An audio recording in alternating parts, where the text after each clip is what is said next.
Tahukah kalian bagaimana cara Allah menciptakan bulan dan seperti apa kisah ajaib yang ada di baliknya? Bulan yang hampir setiap malam bisa kita lihat ini ternyata memiliki sejarah penciptaan dan kisah yang sangat menakjubkan. Cahayanya yang lembut seringkali menjadi inspirasi bagi para penyair dan penenang hati yang gelisah.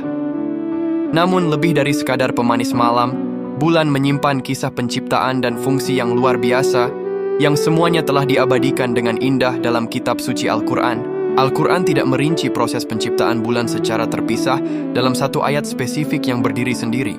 Sebaliknya, penciptaan bulan adalah bagian dari penciptaan alam semesta yang agung.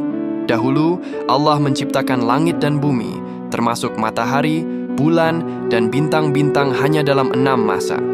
Kata hari atau masa di sini tidak selalu merujuk pada 24 jam seperti yang kita kenal, melainkan periode waktu yang bisa jadi sangat panjang sesuai dengan keagungan penciptaan Allah.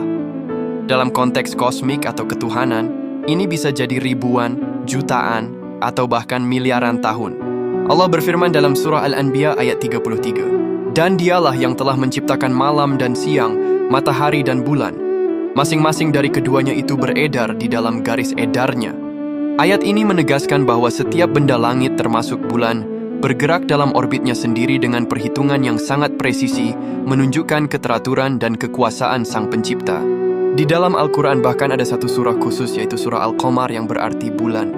Surah Makkiyah ini memiliki fakta yang sangat menakjubkan pada ayat-ayat pembukanya, di mana ayat 1 dan 2 berbicara tentang salah satu mukjizat terbesar Nabi Muhammad, yaitu peristiwa terbelahnya bulan. Allah Subhanahu wa Ta'ala berfirman, "Telah dekat hari kiamat dan telah terbelah bulan. Dan jika mereka orang-orang musyrik melihat suatu tanda mukjizat, mereka berpaling dan berkata, 'Ini adalah sihir yang terus-menerus.'" Kisah ini menceritakan bagaimana Nabi Muhammad menunjukkan bukti kenabiannya kepada kaum musyrik Mekah, yaitu dengan melakukan pembelahan terhadap bulan atas seizin Allah. Meskipun kaum musyrik menyebutnya sihir, bagi umat Islam ini adalah bukti nyata kekuasaan Allah yang diabadikan dalam Al-Quran. Surah ini juga mengisahkan tentang kaum-kaum terdahulu yang mendustakan Rasul mereka, agar manusia mengambil pelajaran atau iktibar dari kisah-kisah tersebut. Al-Quran dengan jelas menggarisbawahi tujuan penciptaan bulan yang sangat fungsional bagi kehidupan manusia.